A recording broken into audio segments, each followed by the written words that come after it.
दोस्तों, इसरो ने अपना एक सैटेलाइट लॉन्च किया। एक मिशन लॉन्च किया जाता है जिसमें एक व्हीकल यूज किया जाता है, जीएसएलवी रॉकेट, और उसको नाम दिया जाता है नोटी बॉय। अब सवाल ये है कि सर, इंपॉर्टेंट तो सैटेलाइट होगा, लेकिन हम लॉन्च व्हीकल के बारे में बात क्यों कर रहे हैं? ऐसा इसलिए है क्योंकि सैटेलाइट से ज्यादा इंपॉर्टेंट आपका रॉकेट है, लॉन्च व्हीकल है, जिसको यूज किया गया था। यूपीएससी का एक फेवरेट एरिया है ये, जहां से बहुत फ्रीक्वेंट क्वेश्चन पूछे जाते हैं। मैं उम्मीद करता हूं यहां से एक क्वेश्चन आपको कम से कम देखने को मिल जाएगा अकेले इसी सेशन से, साइंस एंड टेक के सेक्शन में, आपके यूपीएससी सिविल सर्विसेज 2024 में। चलिए डिटेल से जानने की कोशिश करते हैं कि एक्चुअली मैटर क्या है, क्या लॉन्च हुआ है और क्यों, कहां हेल्पफुल होगा और क्यों इसको नोटी बॉय के नाम से जाना जा रहा है। देखिए, Indian Space Research Organisation ISRO, जिन्होंने सक्सेसफुली लॉन्च किया इनसेट 3DS। ठीक है, ये क्या है? ये एक मीटरोलॉजिकल सैटेलाइट है जो कि ऑनबोर्ड किया गया था GSLV F14 satellite launch vehicle पे। तो इंपॉर्टेंट ये भी है और इंपॉर्टेंट आपका इनसेट 3DS भी है, लेकिन सबसे ज्यादा फोकस में और न्यूज में रहा था जीएसएलवी F14। वो क्यों था, उसको जानने की कोशिश करेंगे। देखिए, जीएसएलवी की अगर मैं बात करूं तो ये एक क्रायोजेनिक टेक्नोलॉजी इंजन है। अब क्रायोजेनिक इंजन क्या होते हैं उसके बारे में भी हम जानेंगे। क्रायोजेनिक इंजन वो होता है जो कि लिक्विड हाइड्रोजन और लिक्विड ऑक्सीजन को यूज करता है एज ए फ्यूल। ठीक है, लिक्विड हाइड्रोजन और लिक्विड ऑक्सीजन को यूज करता है ताकि उसको एक ग्रेटर थर्स्ट मिल सके। ठीक है, थर्स्ट थर्स्ट मिलेगा, फोर्स मिलेगा, तभी वो सैटेलाइट को लॉन्च कर पाएगा। इसरो ने 17 फरवरी को आपका एक न्यू जनरेशन मेट्रोलॉजिकल सैटेलाइट है, मतलब ये हमें इंफॉर्मेशन देगा आपके एटमॉस्फेयर को मॉनिटरिंग करने में, ओशन के बारे में, एनवायरनमेंट के बारे में, इन सब के बारे में हमें यहाँ से डिटेल पता लग पाएंगे, ये हमें हेल्प करेगा। इनसेट 3DS जो है आपका, वो कैपेबिलिटी रखता है, मेट्रोलॉजिकल सैटेलाइट जो है वो कैपेबिलिटी रखता है वेदर प्रिडिक्शन के लिए, डिजास्टर प्रिडिक्शन के लिए। तो मतलब हमारे लिए डिजास्टर जो होगी, साइक्लोन की प्रिडिक्शन जो होगी, वेदर फोरकास्टिंग होगी, अब वो और भी आसान हो जाएगी। तो एक तो क्वेश्चन सीधा बनता है कि इनसेट 3DS जो रिसेंट सैटेलाइट है उसका यूज क्या है, डिफेंस टेक्नोलॉजी में यूज होगा या वहां होगा, यहाँ होगा, वेदर फोरकास्टिंग में इसका सबसे बड़ा इंपॉर्टेंट यूज है। ये इंपॉर्टेंट पार्ट हो गया है।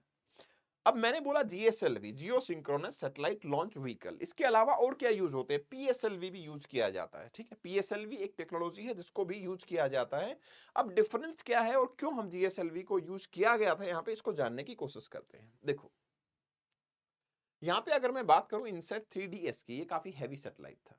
जीएसएलवी F14 ये रॉकेट था जिसने इसको जियो स्टेशनरी ऑर्बिट के अंदर लॉन्च किया था। जीएसएलवी की अगर मैं बात करूं तो जीएसएलवी एक मेन इंजन है, मेन रॉकेट है जिसको यूज करते हैं। इसके अलावा पीएसएलवी को भी यूज किया जा रहा है, LVM-3 को भी यूज किया जा रहा है। जीएसएलवी की बात इसलिए है, सबसे पहले तो हम इसको क्यों ऐसा बोल रहे हैं, हमने इसको क्या बोला अभी, हमने इसको बोला नोटी बॉय। क्यों बोला गया है? क्योंकि जीएसएलवी जो आपके व्हीकल है ना, इनका ट्रैक रिकॉर्ड पैची रहा है। और क्यों रहा है उसको भी मैं बताऊंगा आपको क्यों रहा है। बिकॉज यहां पे अगर इसको देखा जाए तो इसने काफी सारे फ्लॉज देखने को मिलते हैं। मतलब इसको जब लॉन्च किया जाता है तो काफी बार ऐसा हुआ है कि लॉन्चिंग के टाइम पे ये फेल हो गया। जैसे जीएसएलवी को 15 टाइम्स पहले भी लॉन्च किया जा चुका, जिसमें से 4 अनसक्सेसफुल लॉन्च रहे थे, और 15 में से 4 काफी बड़ा नंबर होता है। उसके इंस्टेड पीएसएलवी जो है आपका 60 टाइम लॉन्च किया गया है, 2 बार ही फेल हुआ है।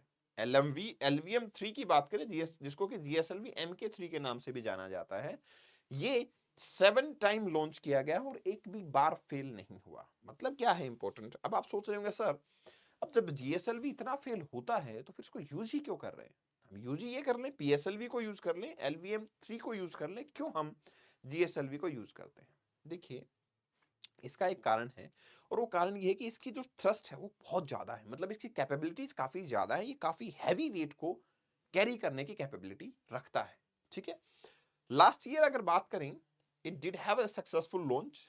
ठीक है ना, तो मतलब ऐसा नहीं है कि बिल्कुल बेकार है, काफी ठीक है। बट इसकी जो कैपेबिलिटीज हैं, जैसे कि जियो स्टेशनरी ऑर्बिट के अंदर अगर मैं बात करूं तो 2200 किलोग्राम तक का वेट ले जा सकता है, और लो अर्थ ऑर्बिट की अगर मैं बात करूं तो वहां तक तो ये 6000 केजी का वेट लेके जा सकता है। ठीक है ना, इसकी प्रॉब्लम क्या है? Its problem have mainly been with the cryogenic engine, मतलब जो टेक्नोलॉजी है उसके साथ में ये प्रॉब्लम है। प्रॉब्लम क्रायोजेनिक की है, मतलब ये हुआ कि ये जो मटेरियल है वो लो टेम्परेचर पे कुछ अलग ही तरीके से बिहेव करना स्टार्ट कर देता है। क्रायोजेनिक इंजन जो है, जो हाइड्रोजन लिक्विड को मेनली यूज करता है एज ए फ्यूल, वो आपका एफिशिएंट तो है फ्यूल के हिसाब से, लेकिन प्रॉब्लम ये है कि ये जो टेक्नोलॉजी हमने डेवलप की है ना, ये रिवर्स इंजीनियरिंग से डेवलप की गई है। रिवर्स इंजीनियरिंग का मतलब बहुत साफ है कि जीएसएलवी जो है आपका, वो रशियन डिजाइन के ऊपर बेस है। रशिया से हमने कुछ सैटेलाइट व्हीकल मंगवाए थे और उसकी रिवर्स इंजीनियरिंग करके हमने उसको वापस से ट्रैक करने की कोशिश की। हुआ क्या था, Russian had von a deal of supply of cryogenic engines in 1980s। अब इसके बाद में क्या होता है, एक आपकी टेक्नोलॉजी है, एक आपकी डील है जिसको एमटीसीआर बोलते हैं, मिसाइल टेक्नोलॉजी कंट्रोल रेजिम। ये कुछ वैसा ही आप देख सकते हो जैसे न्यूक्लियर फ्यूल को हम सप्लाई करते हैं ना, उसके लिए हमारे पास क्या है, ट्रीटी है, वैसी एमटीसीआर है, मिसाइल टेक्नोलॉजी कंट्रोल रेजिम, कि हम किस मिसाइल को दूसरी कंट्री को सेल कर सकते हैं या नहीं। इसके चलते ये इंटरनेशनल वायलेशन था, रशिया के ऊपर सैंक्शन लगा दिए गए। तो रशिया ने कुछ इंजन तो सप्लाई किए लेकिन टेक्नोलॉजी ट्रांसफर नहीं की, राइट। अब हमने क्या किया, उन इंजन का यूज किया तो वो एफिशिएंट थे, तो हमने रिवर्स इंजीनियरिंग करके वैसे इंजन डेवलप किए, राइट। रिवर्स इंजीनियरिंग करके हमने जीएसएलवी रॉकेट के अंदर वैसे ही इंजन डेवलप किए। अब हमने डेवलप तो कर लिए, लेकिन अभी वो उतने एफिशिएंट नहीं डेवलप हो पाए जितना कि रशिया का इंजन था। दैट्स व्हाई हमारे लिए अभी भी वो हर्डल है, और इसीलिए आप देख रहे हो कि 15 में से 4 जो लॉन्च है वो फेल हो जाते हैं। तो ये एक बड़ी प्रॉब्लम जो है वो क्रायोजेनिक इंजन के अंदर है। रिवर्स इंजीनियरिंग से डेवलप किया है, बट स्टिल इंडिया ने स्क्रैच से अपने जो क्रायोजेनिक इंजन है उनको डेवलप करने की कोशिश की है और काफी हद तक सक्सेसफुल भी हो चुकी है। तो आने वाले टाइम पे हम इसको काफी बेहतरीन तरीके से रेक्टिफाई भी कर पाएंगे। दैट्स व्हाई इसको नॉटी बॉय बोला जाता है, क्योंकि वो काफी बार फेल हो जाता है।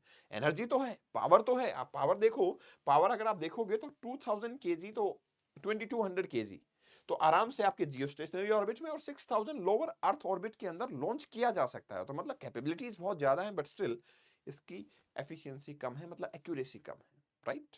तो इस सेशन में इतना ही है। इस सेशन की पीडीएफ को आप यहाँ से डाउनलोड कर सकते हैं। मुझसे बात करने के लिए आप मुझसे यहाँ जुड़ सकते हैं। But yes, ISRO definitely making Indians proud. What do you think? Share your vision about ISRO in the comment section. Thanks a lot.